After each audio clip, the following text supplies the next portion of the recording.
let's move straight to our topic, that is SGX KLSE outlook for second half of 2019, and we're going to be talking about a lot, basically the trend of the market and how market has been, maybe some indicators or so. But moreover, nevertheless, we're going to talk about a few important things that are mainly related to the market, that is stocks, prices, and where are we going from here? Are we going to go up, or are we seeing some kind of a decline in the market? How the global market is trading? All these things. So that is why it will be a two-way communication. If you are going to be attentive, you can ask your queries on the chat section on the right hand side of your screen. And further, I'll be just disseminating some informations for you. I'll make it very crisp, clear, and short. So let's start with two main indices we're going to look at. First, that is Straits Times Index.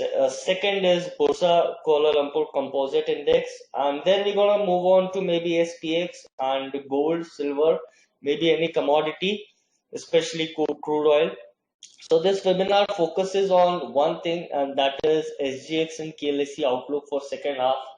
But let's just do a quick analysis of the charts. What is the first half return and basically how it has been? So I'm going to start with Bursa, KLCI, and then move to Straits Times Index.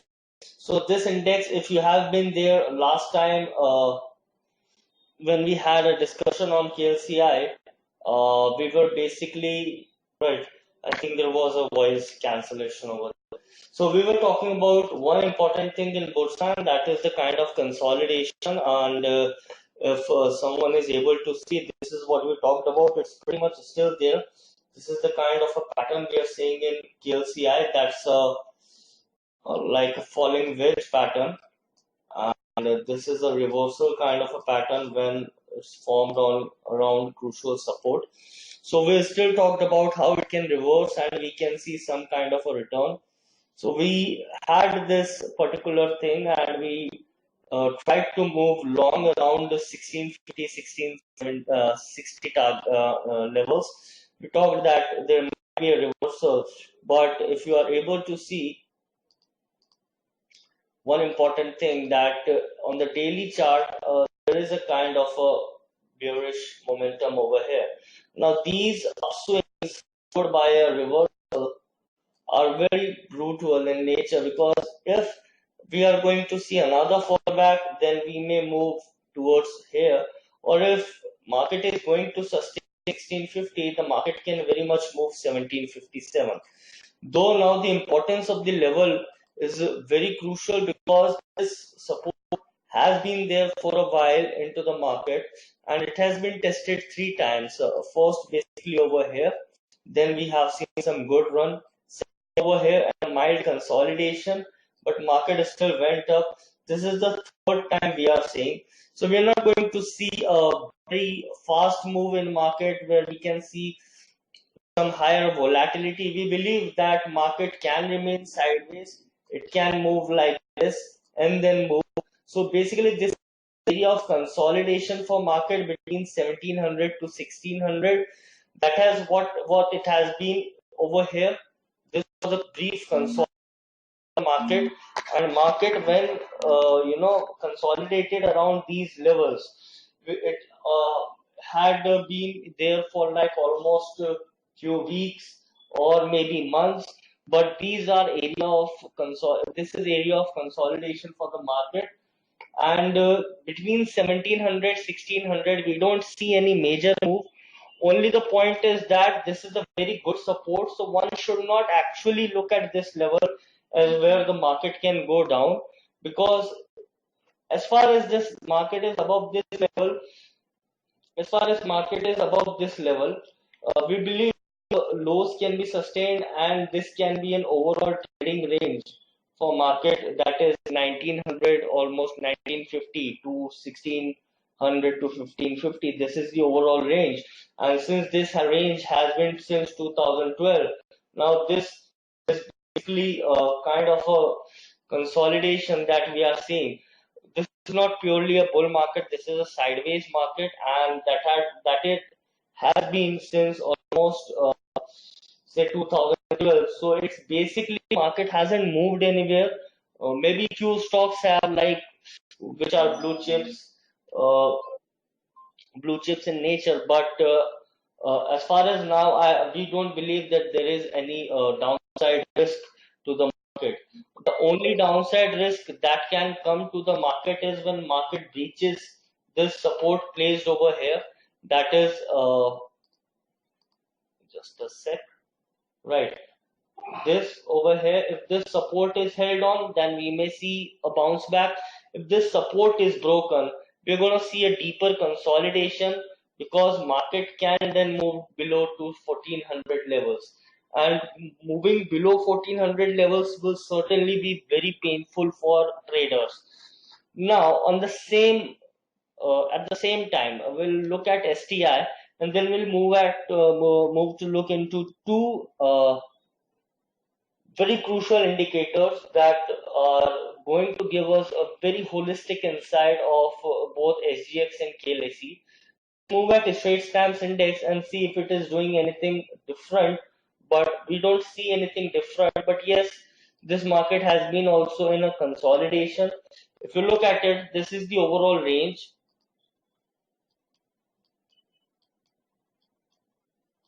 and this is the support.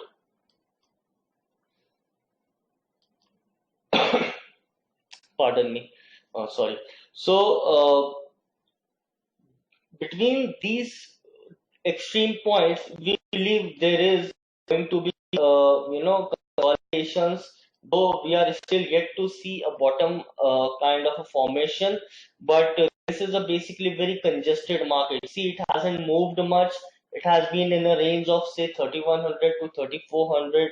It has been almost like 4 months now. This is the 4 month, and the movement is not there. That gives us first thing, and that is very important, that there is no breadth in the market. That means the smart money is not there into the market. Whatever there is, it is under consolidation. We are not seeing any trend being developed. Hence, the expectation of return or positive return becomes less. When that happens, mostly the stocks people hold, or stocks or traders or investors hold, they tend to underperform the market. Now, since this is the scenario, we may see much bearish moves in the stock, or consolidations, maybe accompanied with say some corrections that may be seen, because the market is not moving much. Secondly, when you look at it in a broader way, when you look at it in a much bigger way, scenario, this is the kind of a channel that is being formed, and basically we are not moving anywhere out of it. This is the overall range of the market. So at this point of time, being very simple in approach, that this market from here can move up, it can go down, but yes, it has been much better in a position as compared to Bursa Kuala Lumpur Composite Index, because it has already taken support of its previous lows much before and reversed. While on the other hand, when you look at Bursa, it was not able to take support of say its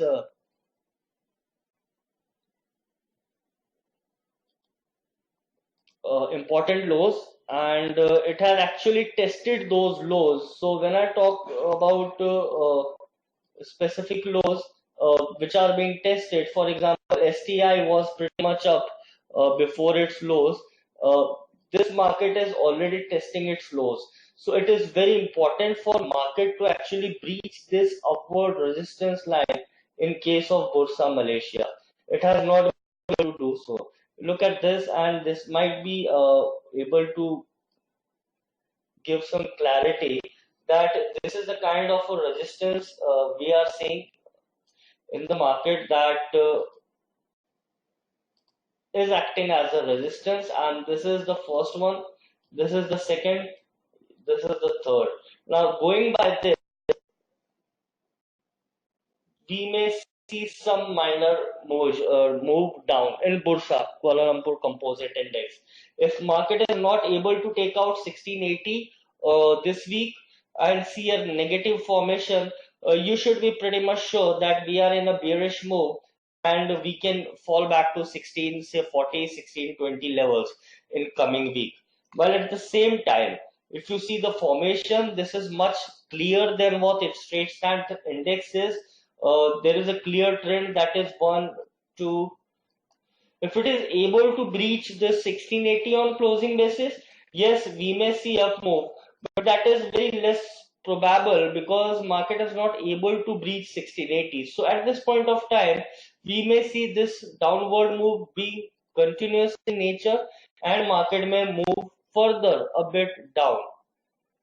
Now, at the same time, straight stance index is in a much better position, though it is in a very, very tight range. We are not seeing any trend.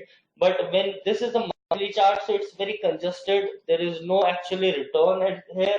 It's been 4 months now. One, two, this is 1, 2, 3, 4, 5. It has been consolidating in its own range. So when you look at it in that way, there is no trend into the market. So it can either way move. But only thing is if it is able to breach 3400, this is the resistance over here, and this, if this is taken out, we may see an upward move and escalate to 3600 maybe, but we need a closing above 3400. If it is not able to breach this level, then we may see further consolidation and market may continue to oscillate between 3400 to 3200. Now let's move to two important things that I wanted to show you, and that's what going to give us a view what can be move. And this is kind of a breadth indicator that is developed for SGX, and it's pretty much going to give us some view that how it might actually move. So this is a kind of a comparative chart, and that's what I'm going to show you, and that is what I believe can actually give us some insight. This is based on volumes that are played into the market and how it does. So basically what we are looking at kind of a difference between volume that is going to advancing stocks and that is being displayed in declining stocks. So that is gonna give us some idea how things are. So if you look at it in that way, there are certain indications when the market money is coming into the market and the money is going to move out of the market. So let's start with our first indication, that is SG advance and decline, and this is that kind of indication.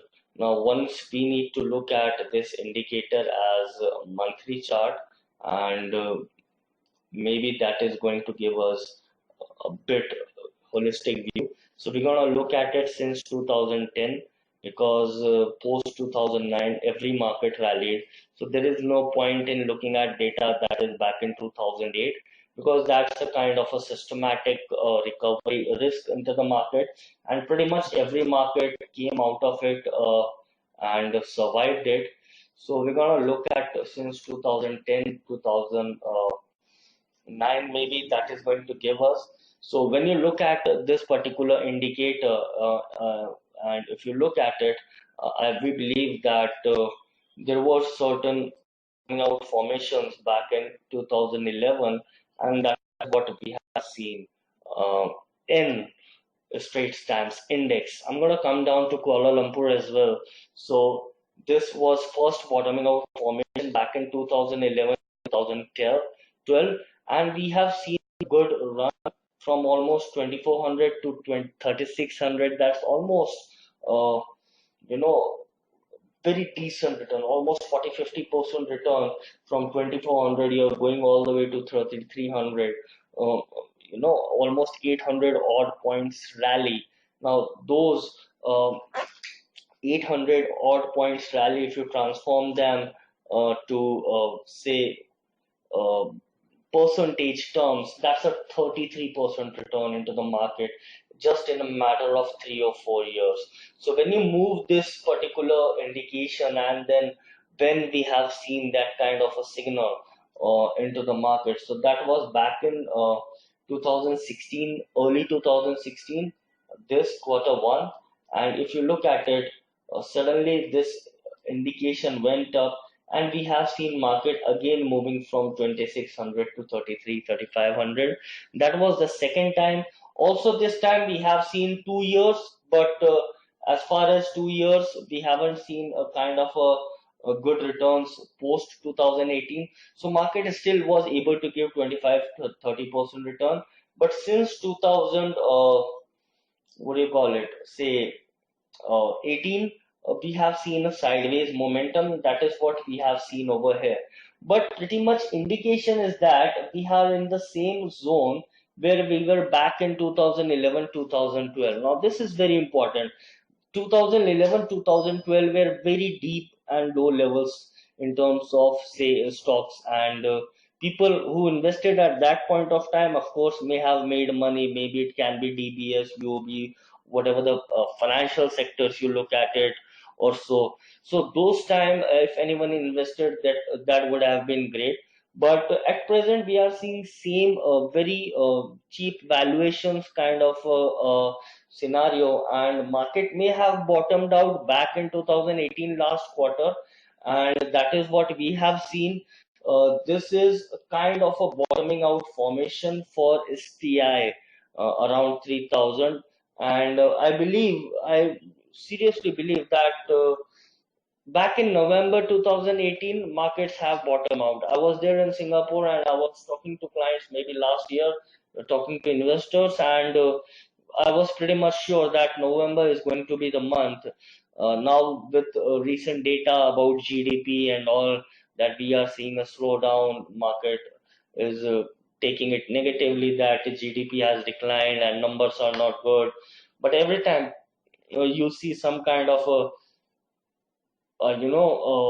negative news, those are being cashed in by long-term investors to make money at very cheap levels. So I believe this is a kind of a bottoming out formation. Now this indication over here, this is the first time and market moved up.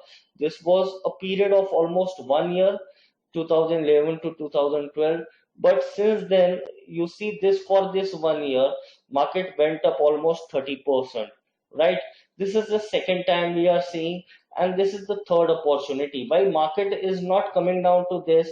So we believe 3000 is a benchmark for Straits Times Index for 2019. One should not worry about pretty much downside.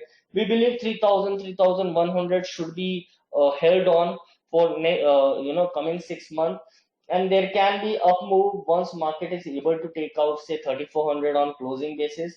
We believe there is a bull market that can sustain for Singapore in maybe coming a few months. And if market is able to take out 3400, we believe that this can certainly move to say 3610, 3620. The only problem is that this consolidation is almost for a year. For example, if you look at it, it almost took 8 months to 12 months. Over here as well, Q3 to almost Q3. So this is somewhat Q3 back in Q4 back in 2018. I believe Q4 somewhere around October or say November, we're gonna see some very good moves that can be seen in market, and those are the time that is going to take market a bit higher. Now, pretty much in the same context, I'm gonna use a different kind of comparison, or say indicator. So I'm gonna use like, so this is like Singapore SGX in comparison to its own SPX and how it has been moving. And if you look at it, we are back to 2003 levels in terms of valuations as compared to SGX, SPX. So I believe at this point of time, market is at a very crucial support of, say, 0.8 that was seen back in 2003, 2001. And since then, there was a rise in SGX, and after that there has been a continuous decline. But at this point of time, we believe that fundamentally, or like valuations wide, there might be some uh, you know very good blue chip stocks that are available at a very cheap price. So one can look at this in that way. Otherwise, when you look at it, we're going to look SG volume and how it has been.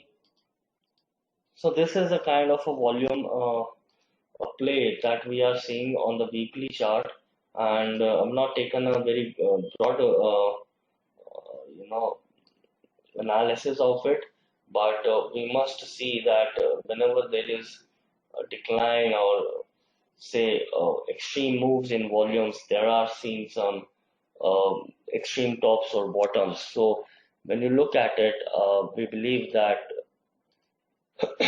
this was an extreme move in volume and advance of decline, and that was back in Q1 2018. Now look at this Q1 2018, how there was a top formation, or somewhere here in Q3 2018 and this Q3 2018. So there was a lot going in Q3 2018 when market was trying to bottom out at lower end, and then again we seen an upward move. So I believe that these points are pretty much as same as you know what we have seen back in Q3, Q4 of 2018. So we believe that there can be some shift, and we are going to see some bottoming out formation over here. And specifically when you look at this, 3100, 3150 is going to be a very good support for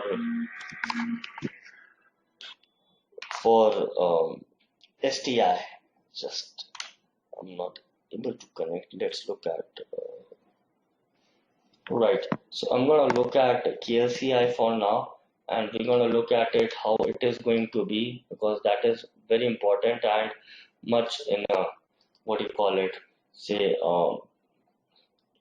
congested range as compared to STI. So I'm gonna look at KLCI, and first I'm gonna look at advance and declines and how market is working over there. So this is like the weekly chart. Now I'm gonna look at weekly chart till say Q4 of 2010. All right, almost this. So whenever there is an uptrend into the market, but you'll notice that the movements are pretty much smoother. It's not as erratic. It's only erratic when there is a top formation or a bottom formation. When you look at this reading over here, look at these data. Look at these readings into the market. It's pretty much same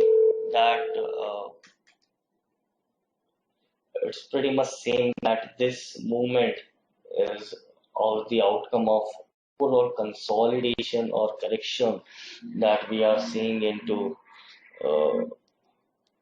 KLCI. So yes, I think so. At this point, we believe that there is this consolidation.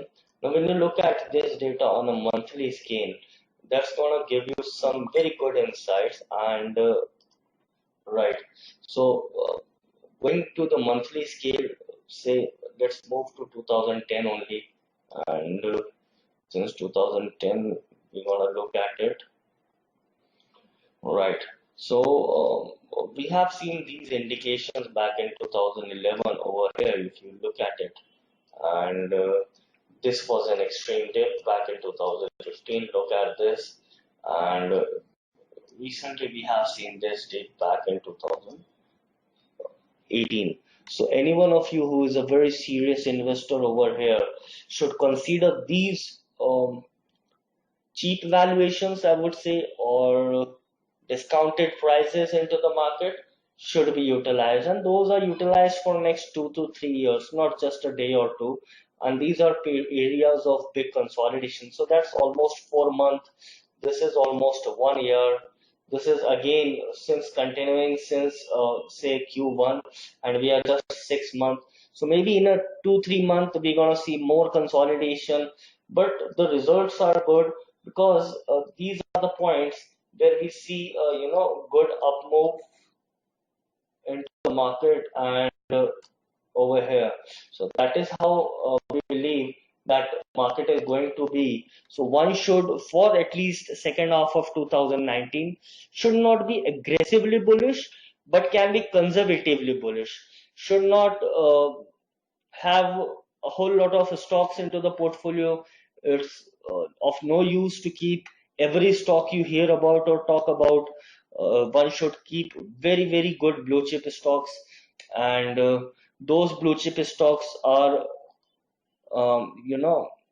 good for long term, and they're gonna give you some very good amount of return for 2020, 21, because bull markets are like almost for 3 years, and this is where we are. So year of a good bottom out is to see, and we may see some good move in 2019. But yes, which stocks and what to trade? We're gonna have a webinar again on July 23rd, and we're gonna talk about a few stocks over there. That is going to be stocks for medium term. So with this bull market, maybe that is going to shape up in next 3 to 4 months. I'm telling very explicitly that don't go out and just buy. Wait, let market consolidate, and then we're gonna see which stocks are going to be good. So July 23rd, keep that in mind. We're gonna come back again. Then we're gonna discuss some stocks for 2019 to 2020. That may be for like 6 months to 12 months. So hold on to your notes and add that particular date of 23rd of July, and then we're gonna take up stocks which can be bought or hold. If you're gonna have some queries, please put them down on the right side. You can see a chat box. I'm gonna answer them, and I'm gonna come back to you. If you have any suggestions as well,